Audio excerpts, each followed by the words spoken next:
Aqui a Ju está dizendo, a igreja não precisa de ajuda, mas de pessoas aliançadas. Exatamente, Ju.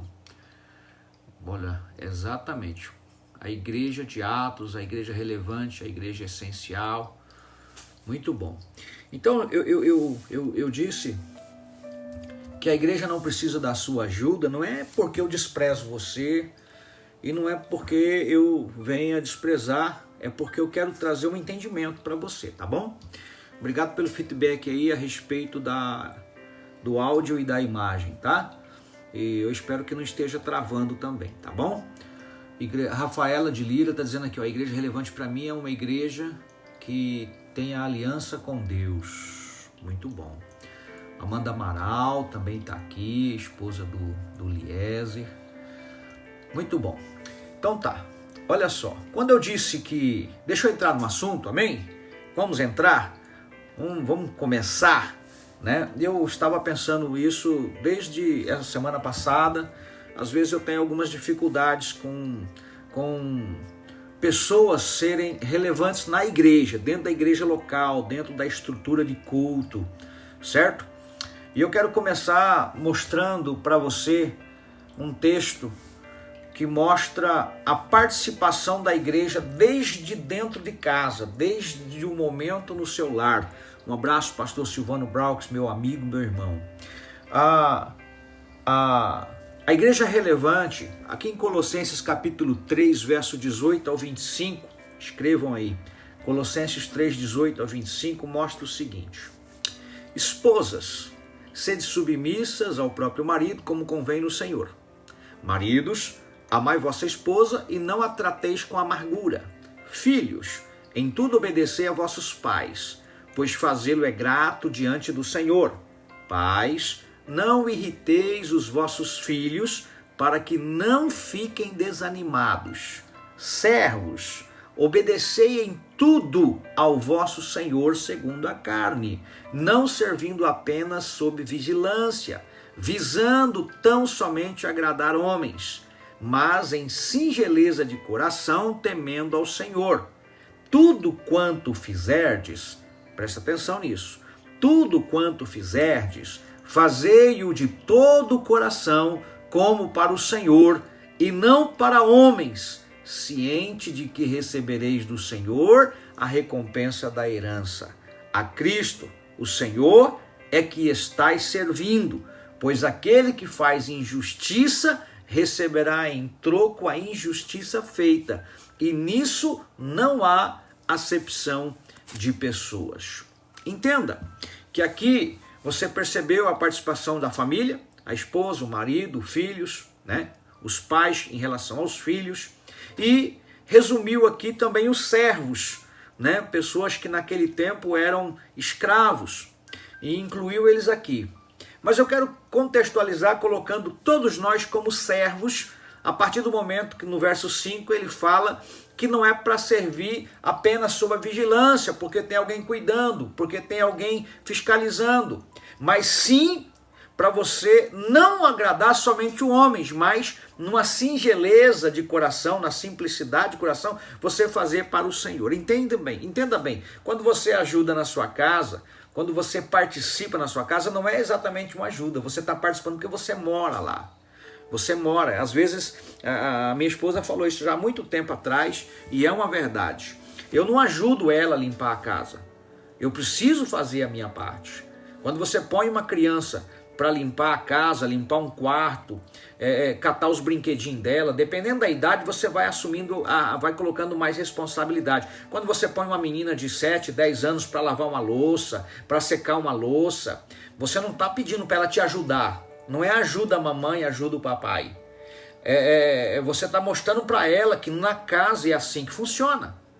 Então aqui ele fala algo interessante, eu até destaquei, que é a partir do versículo 5, quando ele diz: tudo quanto fizerdes, fazei-o de todo o coração como para o Senhor, e não para homens, cientes de que recebereis do Senhor a recompensa da herança, pois a Cristo, o Senhor, é que vocês estão servindo, pois aquele que faz injustiça receberá em troco a injustiça feita, e nisso não há acepção de pessoas. Dito isso, eu quero trazer um entendimento para você. Alguém já até colocou aí, né? Que igreja relevante é ser sal da terra e luz do mundo. Mas quando você olha para o Novo Testamento, é exatamente isso. Jesus ele chamou os discípulos para serem relevantes na sua geração. Você agora é um cristão, homem de Deus, mulher de Deus, você precisa entender que ser relevante significa frutificar, significa manifestar o bom perfume de Cristo. Se você observar, foi através dos discípulos que Deus formou uma igreja extremamente relevante no mundo naquele tempo.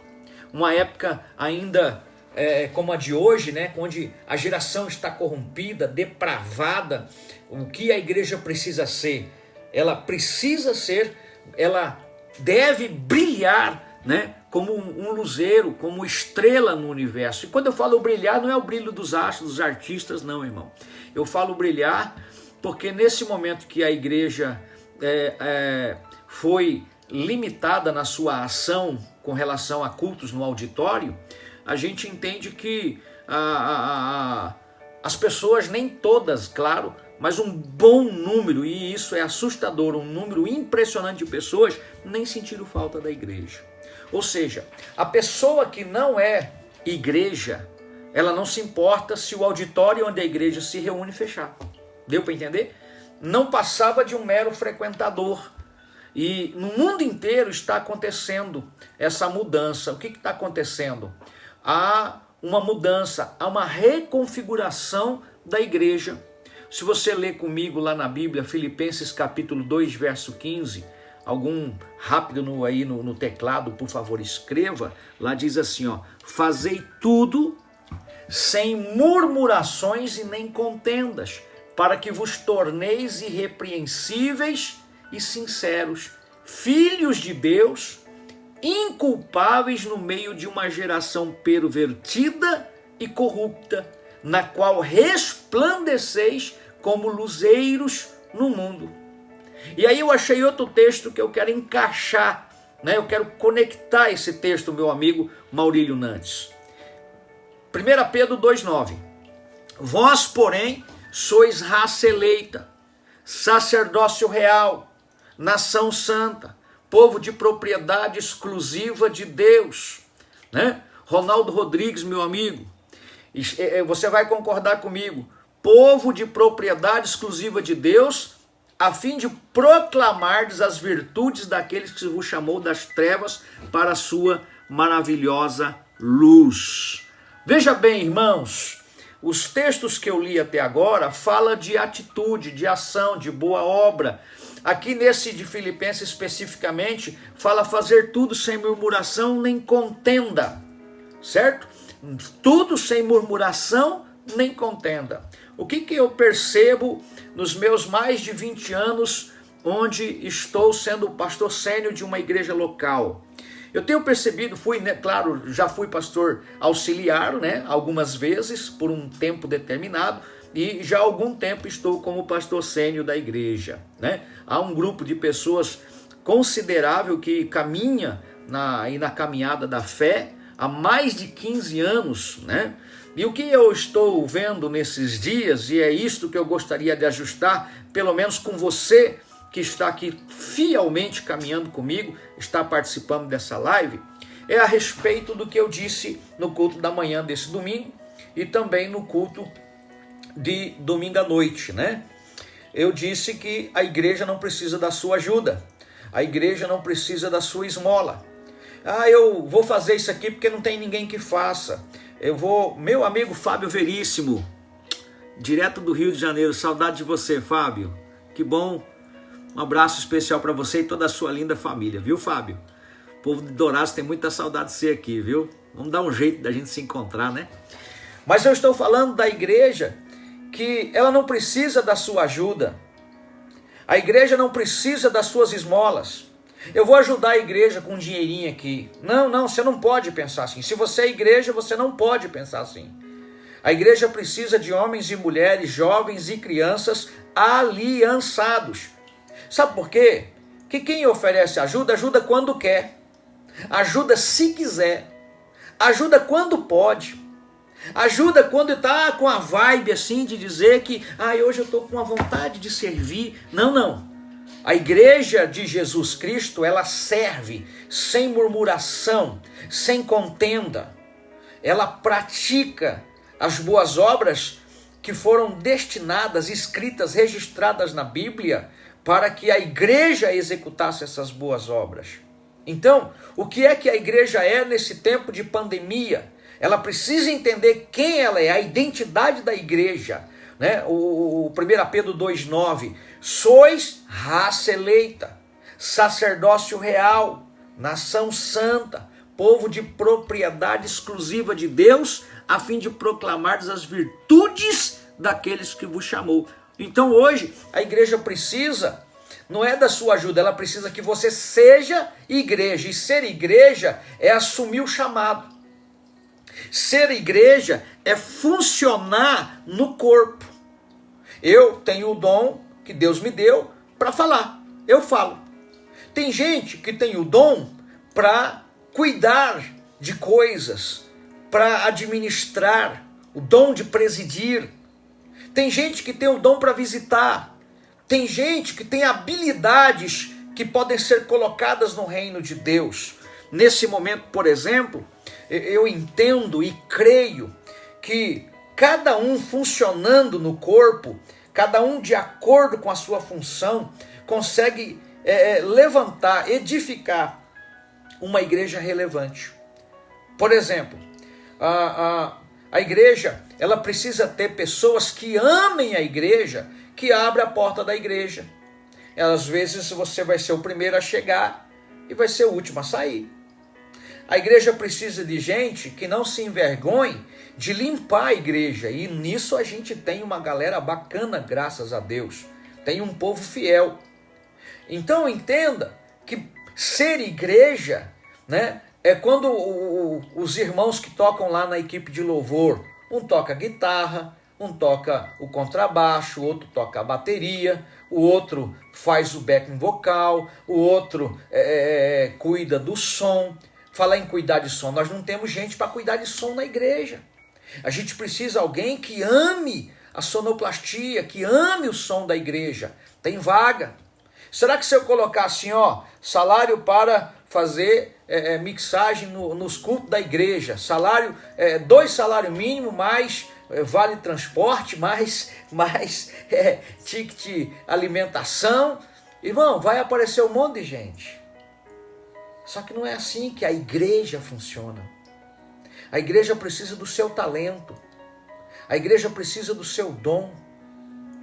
Nós entramos na era da internet e a igreja hoje precisa e pode e tem essa condição de chegar aos 4 cantos do mundo através da internet. Então a gente precisa de gente, precisa de pessoas que tenham a habilidade. Eu não quero gente para me ajudar a fazer a igreja funcionar na internet. Eu quero gente que ame isso. Porque gente para me ajudar eu busco, eu acho eles, né? Então, eu preciso entender qual é a minha função no corpo. Eu preciso estar ali para o que deve é. Eu não sou músico, eu não sou cantor. Mas quando eu iniciei o ministério, eu que cantava. A Silmara cantava, né? Eu cantava lá, irmão, desafinado, feito um trem desgovernado, mas eu cantava. Eu fazia o trabalho com as crianças, eu fazia fantoche. Eu participava e fazia as crianças participar. Então eu tinha várias coisas que eu tinha que fazer, mas não é assim que deve funcionar. O pastor não tem que fazer tudo na igreja. Tem aqueles que são centralizadores. Se eu designo alguém para cuidar do grupo de homens, essa pessoa vai amar o grupo de homens, vai trabalhar com o grupo de homens. Se tem alguém que vai trabalhar com as mulheres, ela vai amar e cuidar das mulheres. Ela vai ser uma influência para as mulheres. Se tem alguém que vai cuidar dos adolescentes da igreja, vai amá-los, vai ajudá-los nas suas dúvidas, vai amá-los, vai protegê-los, essa pessoa vai funcionar dessa maneira. Precisa de liderança para os casais. Então lá o casal que cuida vai amar os casais. É assim que a igreja funcione. vamos ter programações específicas, vamos trabalhar especificamente. O que eu creio que está acontecendo nesses dias é uma reconfiguração da igreja. Porque muitos que começaram já tiraram a mão do arado, eles simplesmente desistiram. Isso não é ser igreja e muito menos relevante. Ser influência. Tem um texto bíblico que lá em Tito 2, do verso 11 a 14. Porque a graça de Deus se manifestou salvador a todos os homens. Ela nos ensina a renunciar à impiedade e às paixões mundanas e a viver de maneira sensata, justa e piedosa nesta era presente. Presta atenção. Enquanto aguardamos a bendita esperança, a gloriosa manifestação de nosso grande Deus e Salvador Jesus Cristo. Olha só o que ele vai dizer agora. Ele se entregou por nós a fim de nos remir de toda maldade e purificar para si mesmo um povo particularmente seu. E olha como ele termina. Dedicado à prática das boas obras. Dá glória a Deus aí. Você sentiu? Entende isso? Então, hoje, infelizmente, existe um padrão de igreja a qual eu, enquanto pastor, e eu creio que o pastor Oséias, o pastor Júnior, com as suas esposas, e também a pastora Cleide, a pastora Jânia, eu creio que eles não concordam. Presta atenção, hoje um padrão de ser igreja relevante nessa igreja, nessa atualidade, por exemplo, é ter aceitação do mundo. Eu não quero ter a aceitação do mundo. O mundo não pode ficar confortável dentro da igreja. O mundo precisa mudar de vida, o mundo está cego. O mundo jaz no maligno, diz a Bíblia. A impiedade do mundo precisa entrar dentro da igreja e querer mudar de vida. Então, eu não quero ser a igreja queridinha dos ímpios. Eu entendo que esse pessoal que quer ter a aceitação do mundo para ser assim, vamos dizer, mais atrativo para a sociedade, né? Ela acaba se conformando ao padrão de igreja desse século. Eu não quero ser a igreja de padrão desse século. Eu quero ser a igreja da Bíblia. Eu não quero ser o queridinho dos políticos da minha cidade, nem do meu estado. Eu, como igreja, e eu espero que você queira isso, nós não queremos ser a igreja queridinha. Se alguém entra na igreja, ele precisa sentir o coração queimar. Ele precisa entender que está numa vida de pecado e precisa mudar de vida. Eu não quero criar atrações na igreja para atrair o mundo, para o mundo se sentir confortável dentro da igreja. O demônio que mora numa pessoa mundana precisa ficar agoniado e querer sair lá de dentro dela e deixar ela servir o Senhor. Essa é a igreja que eu quero. Agora entenda, existe hoje também uma igreja que impressiona, é aquela igreja dos templos grandes, templos suntuosos. A igreja com patrimônio não é o padrão que eu quero. Uma igreja que tem uma entrada de dízimos e ofertas e ela mostra isso, ela tem um poder aquisitivo, ela tem um número de membros que hoje parece que ter pessoas é mais importante do que ter discípulos. Eu sempre disse, desde quando estávamos na rua João Rosagóis, que às vezes a igreja estava bem cheia lá e eu ficava agoniado, porque eu não quero uma igreja cheia de gente vazia. Eu preciso gerar uma igreja apaixonada por Jesus, uma igreja que ama Jesus, e o que eu estou assustado nesses dias e tem consumido a minha alma é de ver que quem eu achava que era apaixonado por Jesus está apaixonado por esse mundo, está vivendo nesse mundo, estão se embriagando com as coisas desse mundo, e isso tem feito Jesus chorar. Eu não quero ser a igreja onde os membros são uma influência na política. Presta atenção no que eu vou dizer agora.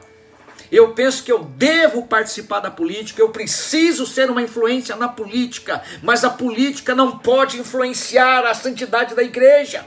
Eu sou um cidadão do céu, você é uma cidadã da terra, e eu também somos cidadãos dos céus e somos cidadãos da terra. Agora, eu não quero influenciar o mundo pelo meio do poder político, mas eu quero influenciar o mundo pela pregação do Evangelho de Jesus.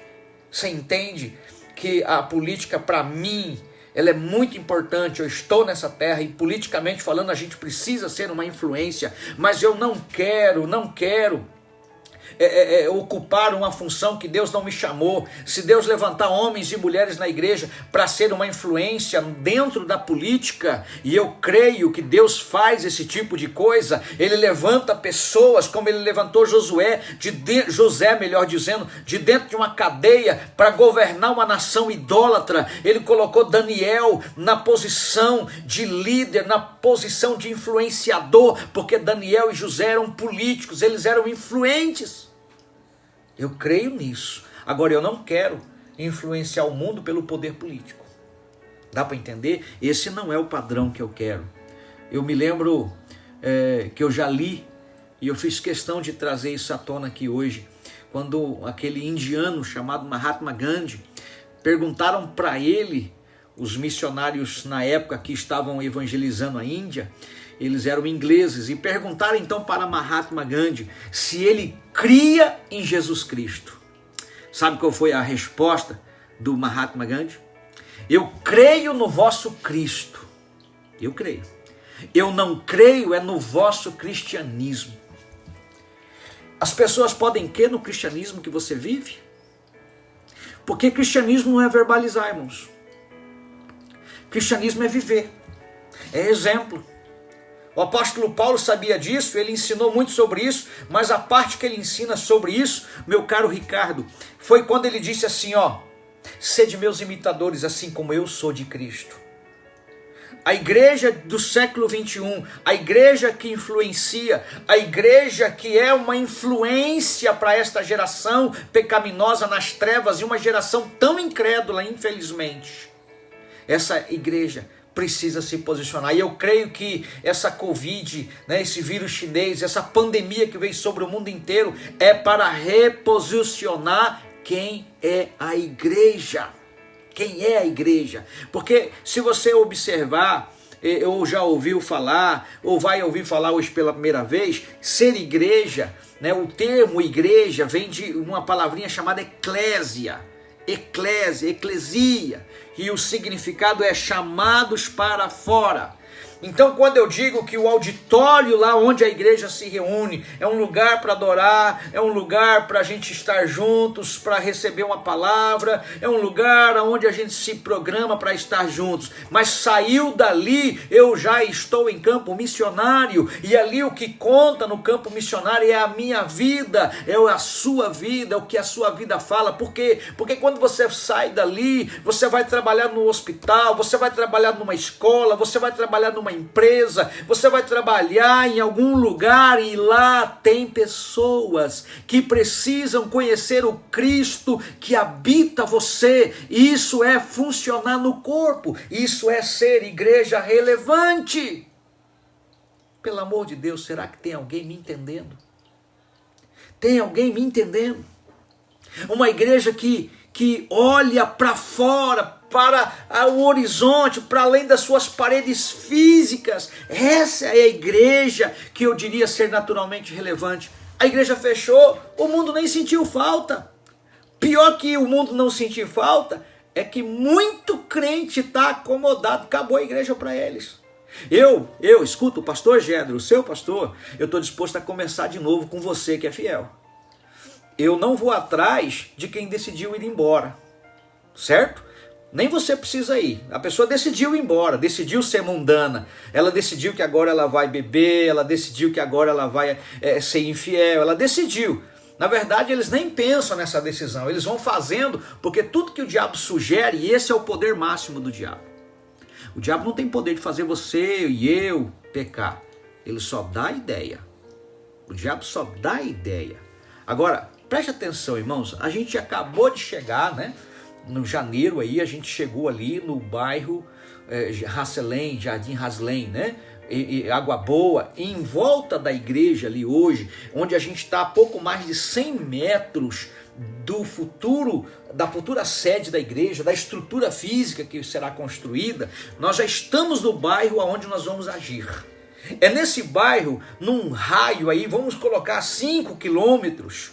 Nesse raio tem uma quantidade imensa de moradores que precisa conhecer Jesus. E os evangelistas da igreja, os profetas, os pastores, os mestres, precisam se posicionar. Igreja é ir atrás do perdido, escravizado, cego por esse mundo, mostrar o amor de Deus para ela. Eu penso que todas as pessoas querem uma igreja relevante ao lado de sua casa. O que eles não querem é uma igreja onde ela faz barulho, ela incomoda, mas não há poder de Deus, não há unção, não há respeito. Uma igreja que respeite os seus moradores, respeita a vizinhança. Uma igreja que causa impacto na vizinhança. De que maneira fazer isso? A unidade da igreja promove isso. Eu penso que a igreja influente, que os vizinhos de onde nós estamos, o povo da região que nós estamos, e preste atenção no que eu vou dizer agora, este é o conceito de igreja para mim. Eu penso que os nossos vizinhos, eu penso que os moradores desse raio aí de 5, 10 quilômetros, eu penso que essas pessoas querem uma igreja onde os seus filhos possam frequentar a escola da igreja. Eu estou falando agora de presente e de futuro, porque o que eu vejo no meu presente é o que será o meu futuro. Então eu vejo uma escola na igreja, onde aquelas pessoas, aquelas crianças, adolescentes, eles podem aprender a tocar um instrumento, porque lá eu tenho vários músicos que se doam para ensinar as crianças a serem músicos, a participar na escola de música da igreja, a participar, por exemplo, os idosos poder participar de um lugar de convivência, onde eles conversam entre si, onde eles têm ensino de artesanato, de costura, de alfabetização. Essa igreja que funciona 24 horas, ela tem esse formato que eu estou descrevendo para você. Uma igreja que possa ter assistência médica, odontológica, psicológica, onde a igreja tem uma mini clínica de saúde que seja. Para mim, ser igreja relevante é desse jeito. E aí, quem serão esses profissionais? É a médica, o médico, o psicólogo, o dentista, o advogado. Dá para entender isso? O músico. E isso é ser igreja e fazer a sociedade querer estar na igreja, ser amado, ser protegido, ser ensinado, ser ajudado. É essa igreja que eu sonho, e não dá para que eu sonhe sozinho. Eu preciso que você sonhe comigo, eu preciso que você chore comigo, que você ore comigo, porque ser uma igreja que funciona 24 horas não depende de um homem, depende de homens e mulheres comprometidos com Deus. Deus quer isso, Deus só quer alguém que o obedeça. Vamos obedecer o Senhor? Eu penso que a igreja influente é uma igreja onde as pessoas possam trazer aqueles que foram escravizados pela droga, e a igreja tem um lugar de reabilitação, ela tem um lugar para tratar, para desintoxicar, onde as pessoas possam sentir que elas são amadas pela igreja, que elas possam perceber que a igreja se preocupa com elas, com alimento, com roupa, e elas vão sendo inseridas. E o que acontece? A comunidade vai mudando. Quem tem mais ajuda, quem não tem nada recebe, é amado, é protegido. O psicólogo tira, daquela pessoa, extrai numa entrevista o porquê que ela está naquela vida. Eu quero ser uma igreja relevante. Escreva aí, eu quero ser uma igreja relevante. Mas não escreve assim não, viu? Eu quero participar de uma igreja relevante. Eu não quero que você participe de uma igreja relevante. Eu não preciso da sua ajuda. Eu quero que você seja uma igreja relevante. Você está me entendendo? Eu percebo lá em Atos, alguém citou Atos, a igreja de Atos. Lá em Atos, no capítulo 2, do verso 42 ao 47, tem algumas coisas muito interessantes, A igreja daqueles cristãos, ela impactou aquela geração de tal maneira, irmãos. Havia uma relevância. E sabe onde é que eles estavam firmados? Nos princípios de Deus. E não naquilo que o mundo estava oferecendo, não no mundo em que eles viviam. Eles não se firmaram no mundo que eles viviam. Eles estavam lá, mas eles entenderam a mensagem dos apóstolos naquele tempo. A prioridade daquela igreja, a igreja de Atos, a prioridade era o conhecimento dos ensinos de Jesus, porque esses ensinos estavam acima de qualquer outro conhecimento, eles se dedicavam ao ensino. Hoje eu fico implorando para as pessoas ler Bíblia, e essas pessoas são crentes com 20, 15, 10, 5 anos de igreja, que ainda não se habituaram com a leitura da palavra, não meditam na palavra. É difícil, irmãos, é difícil. Sabe, o testemunho da igreja de Atos, ela começava, não era de fora para dentro, começava de dentro para fora. Eles tinham um relacionamento saudável um com o outro, e isso era uma prioridade. A Bíblia diz em Atos 2, que eles se dedicavam à comunhão. Eles se dedicavam à comunhão, a igreja se dedicava à comunhão. Hoje o pastor, a liderança, tem que apagar a picuinha que nasce entre o ciclano e o beltrano. Muda de igreja. Eu vou mudar de igreja porque eu briguei com o beltrano, briguei com o ciclano. Não se converteu. Porque quando a pessoa, irmão, não busca, eu não estou dizendo, eu e a Silmara, volta e meia a gente fica enrosgadinho, dá uma tristezinha um com o outro, mas a gente precisa sentar. Agora imagina pessoas que se dizem igreja. A Bíblia diz assim, ó, aquele que diz que ama a Deus e não ama seu irmão é um mentiroso. Não é o pastor Geda que está dizendo, mas a igreja de Atos, eles davam prioridade à comunhão. Sabe o que motivava eles naquele tempo? Era a lembrança permanente da vida, da morte e da ressurreição do Senhor Jesus Cristo. Associado a isso, eles estavam pensando na volta do Senhor Jesus. Você tem pensado na volta do Senhor Jesus? Eu tenho liberado já há 5, 6 dias versículos unicamente relacionados com a volta de Jesus, sem comentários, só versículos. Até agora eu não recebi um feedback de ninguém para esse assunto. Então, parece que as pessoas não têm conhecimento. Eu estou trazendo à existência não o que eu acho, não o que eu sinto, não o que eu penso, mas o que diz a palavra de Deus. Os discípulos daquele tempo, da igreja de Atos, eles se dedicavam a partir o pão, eles se dedicavam à ceia. O que hoje precisa motivar a igreja a servir a Deus, meus irmãos, precisa ser a esperança da glória. O que é isso? A esperança da eternidade. Estar na eternidade com Jesus. Hoje eu fico, às vezes eu faço umas continhas bobas. Eu digo bobo porque é passado. Mas se eu tivesse com todas as pessoas que eu ganhei para Jesus, que eu gastei 1, 2, 3, 10 horas, gastei um mês, gastei um ano, gente que eu fiz célula, gente que eu fiz grupo familiar, gente que eu visitei, gente que eu fui no hospital, gente que eu fui na casa apartar briga, gente que eu cuidei, orei com ele, chorei com ele. Tinha não tenho dúvida, tinha umas 2.000 pessoas. Umas 2.000 pessoas. Mas eles ficaram para trás. Eles desistiram. Eles pensam que são. Eles pensam que eles têm. Pensar que é e não ser é pior. Pensar que tem e não ter é terrível. Então a gente precisa avaliar a igreja como nossa posição de igreja relevante. A igreja de Atos, que eu estou falando do capítulo 2, no verso 42 ao 47, eles viviam uma contínua ligação com o Pai. Eles não tinham tempo para picuinha. Sabe, a gente está mais preocupado com as coisas desse mundo, mais ocupado com as coisas desse mundo, como se não existisse a eternidade. A gente precisa buscar uma orientação direta de Deus. E isso para eles naquele tempo era imprescindível. Falar com Deus por meio da oração era uma necessidade permanente, porque a Bíblia diz que eles se dedicavam à oração. Hoje o pastor Geda fica implorando para as pessoas orar. Sabe, eu entendo.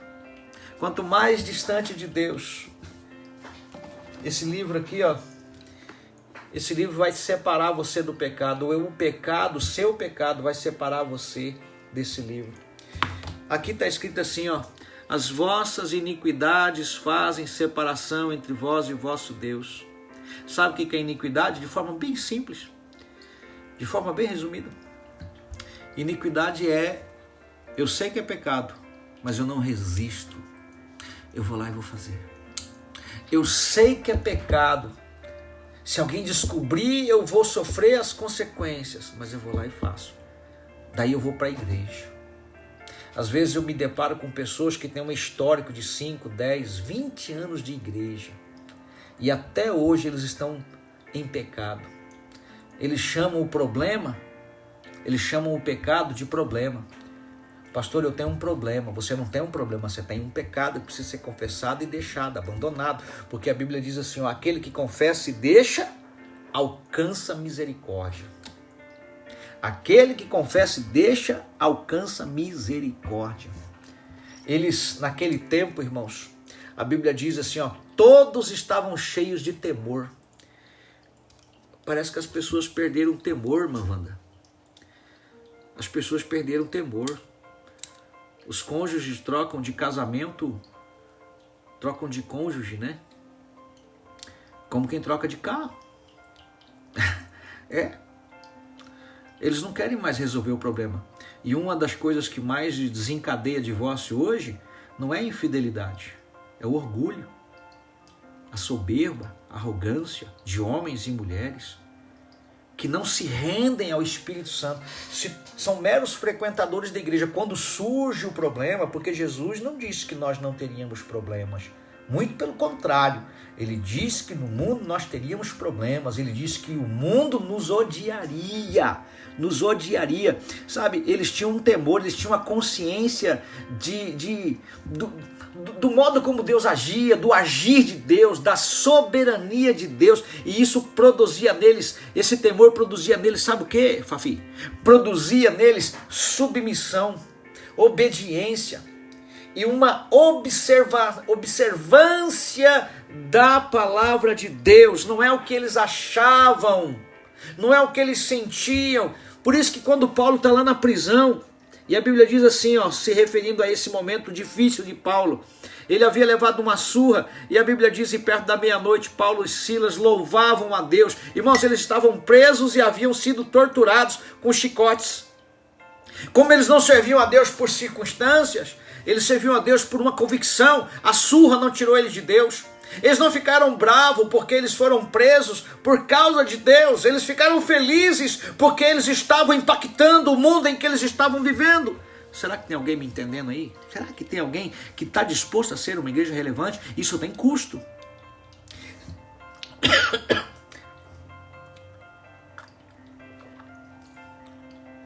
Ser uma igreja relevante tem custo. Eles possuíam uma linguagem comum, e eles lutavam pela mesma causa, o reino de Deus. Irmãos, eu não quero ser pastor de um grupo de pessoas vazias.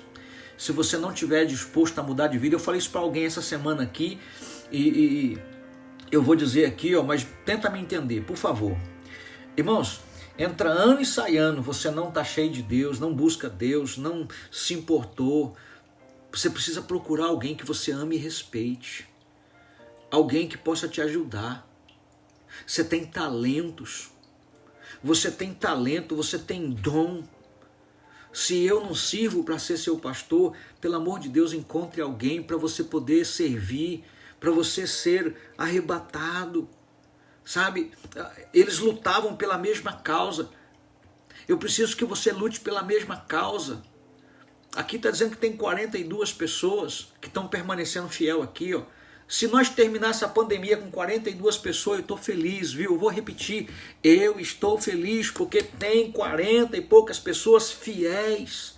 Eu sei que é mais, porque tem gente assistindo em 2 ou 3, né? Talvez a esposa que está com o celular, eu sei. Talvez tem mais. Vamos dizer que a gente seja 100 pessoas. Eu quero começar com quem quer. Eu quero recomeçar com quem ama Jesus. Para a gente ganhar ainda quem não conhece Jesus. Irmão, tem crente que já andou comigo e que às vezes está lá por lá ainda. Ô irmão, não fala que você é da igreja não. Está aprontando por aí. Você sabe que você anda aprontando. Chega aos meus ouvidos cada coisa.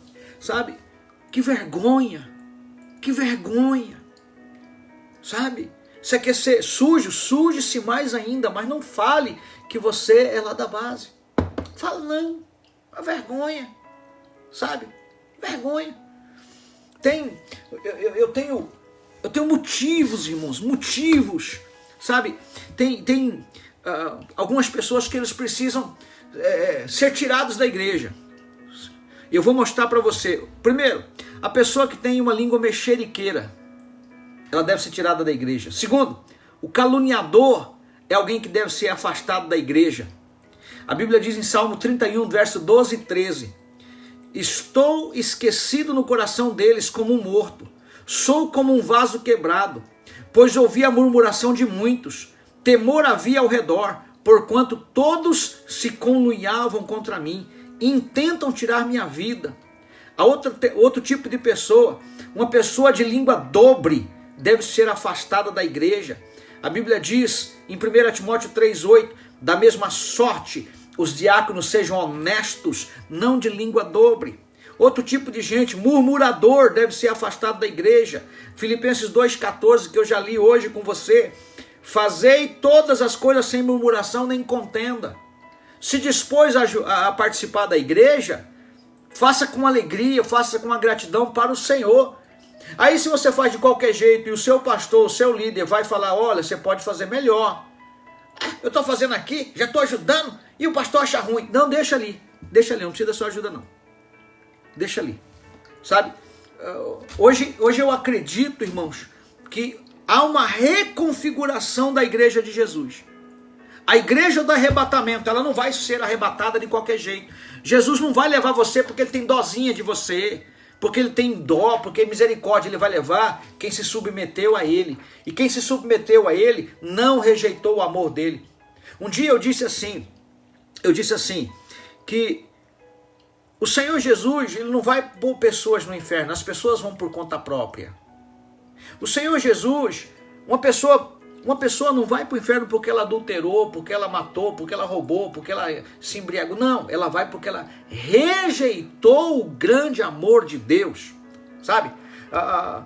Existe naquele tempo de Atos, né, Atos 2 que eu estou falando aqui, eles praticavam o princípio da justiça. Ninguém se sentia dono de alguma coisa.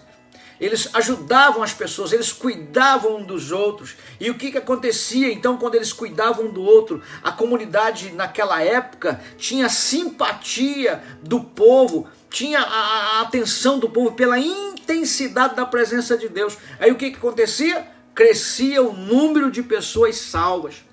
O que eu posso concluir é que uma igreja relevante, ela é formada por homens e mulheres, discípulos de Jesus, conforme eu falei ontem. É uma igreja formada onde o mundo não é merecedor dessas pessoas. Os discípulos de Jesus, eles recebem um bom testemunho por meio da fé. Lá em Hebreus 11:38, um texto que eu li ontem à noite, né? A igreja precisa entender que há uma multidão de testemunhas. Quem são essas testemunhas? São todos aqueles que já faleceram em Cristo Jesus. Eles estão aguardando a gente. Há uma multidão de pessoas. Você tem uma mãe, um pai, um vô, uma avó, um tio, uma mãe, uma irmã, seja lá quem for que morreu em Cristo. Há uma multidão de pessoas esperando você. E eles estão torcendo por você, para que você seja fiel, para você poder ver quem um dia já partiu, mas partiu em Jesus.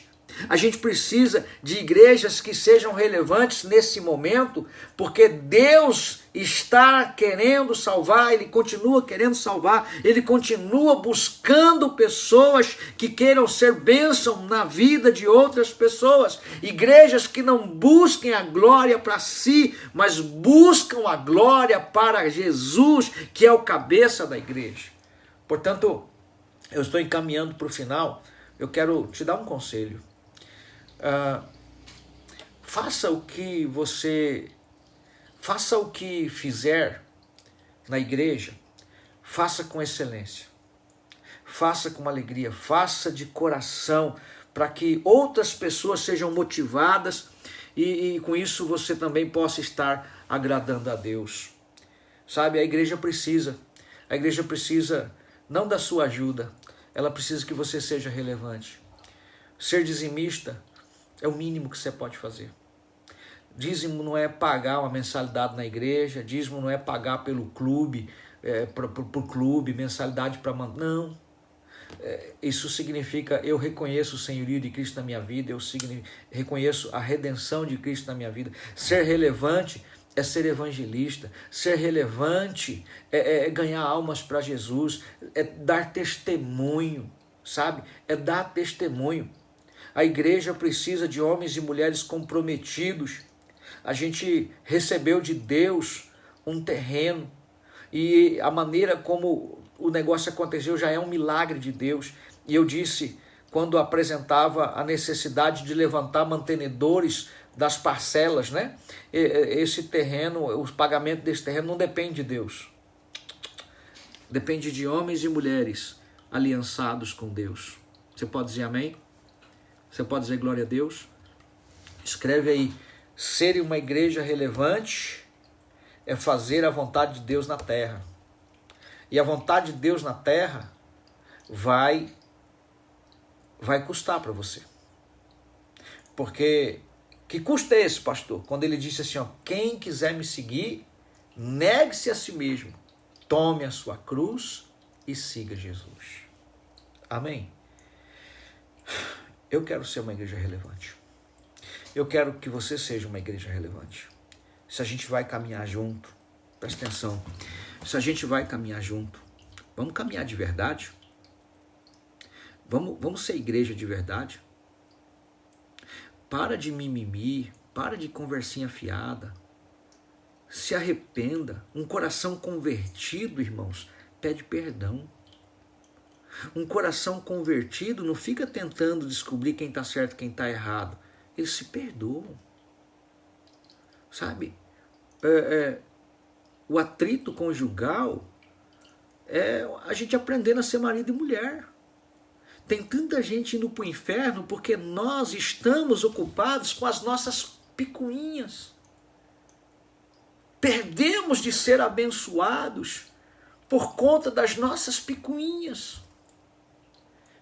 Ficamos preocupados. Eu coloquei ontem à noite um áudio de uma americana que teve um encontro com Jesus, que Jesus estava na frente, ela foi ficando para trás por conta das coisinhas dela. Quem escutou aquele áudio, irmão? Será que alguém escutou o áudio aí? Vê lá aquela americana, aquele vídeo daquela mulher, ela teve um encontro com Jesus, aquele vídeo tomou uma proporção mundial. Não é à toa que aquele vídeo é o testemunho de uma anônima, de alguém que fala coisas simples. Jesus está voltando, ela está dizendo. E ela está alertando as pessoas. E hoje, eu estou aqui só avisando você. Agora, eu costumo dizer, o celular vai despertar você no horário que você programar ele para despertar você. Mas quem tem que levantar da cama é você. Quem tem que se posicionar é você. Para de dar desculpas para quem está à sua volta. Não faça as coisas mal feitas. Faça com alegria, faça para Deus, como eu disse lá no início, faça com gratidão. Você não paga um preço indo para a igreja, você não faz um favor para o pastor, nem para Deus, quando você vai para a igreja. Você está salvando a sua vida. Você está mudando, você não vai ser de acordo com o padrão desse mundo, é disso que eu estou falando. Sabe, quanto mais tempo de igreja, mais maduro você precisa ser. Para cuidar de quem vai chegar, para ensinar os primeiros passos, para não perder as pessoas, os bebês espirituais. Eles não podem se perder. Eu preciso que você assuma a sua identidade de filho maduro, a sua identidade de filha madura, para que a gente seja relevante, para que a gente seja uma influência, para que esta cidade, a cidade de Dourados, e lá onde especificamente nós estamos estabelecidos, Rua Bela Vista, 2405, esquina com a Rua Arapongas, estamos a pouco mais de 100 metros do lugar aonde o Senhor deu aquele terreno onde nós estabeleceremos. Vamos construir lá. A gente vai construir porque você é fiel. Você é fiel. Você não é como Ananias e Safira, que ganha 500 e devolve 250 de dízimo.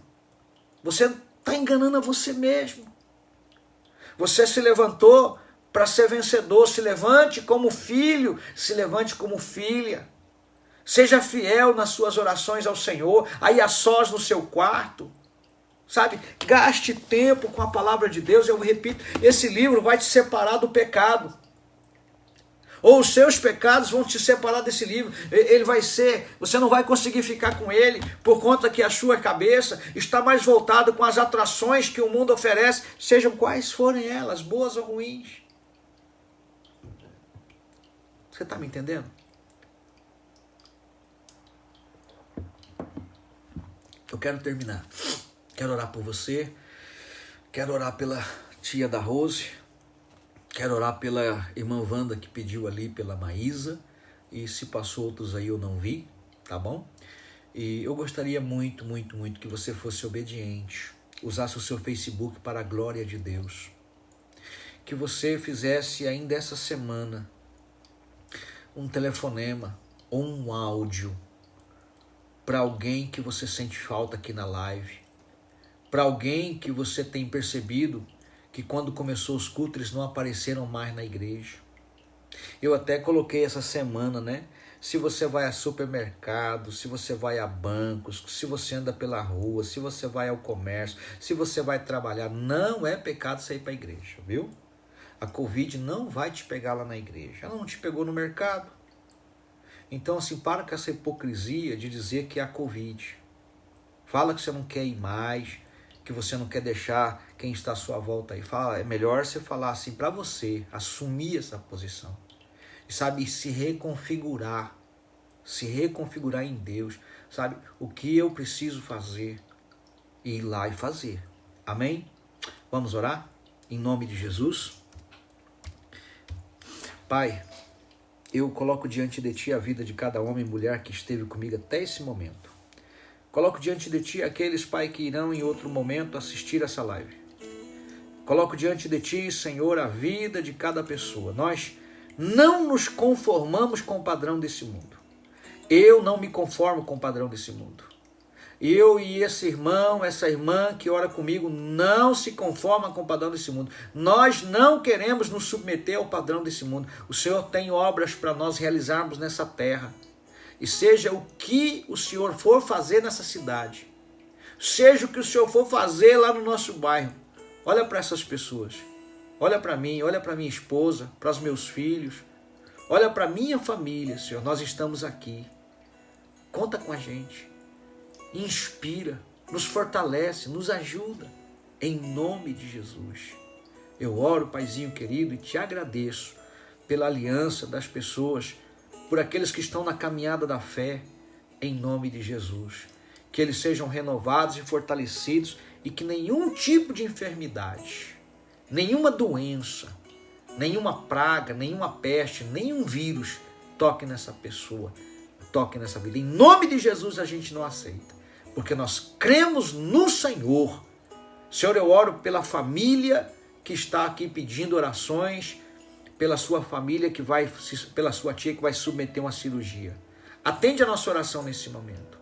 Essa mulher precisa da sua intervenção. Não é à toa que o nome dela chegou aqui agora. A Raimunda precisa do Senhor, papai.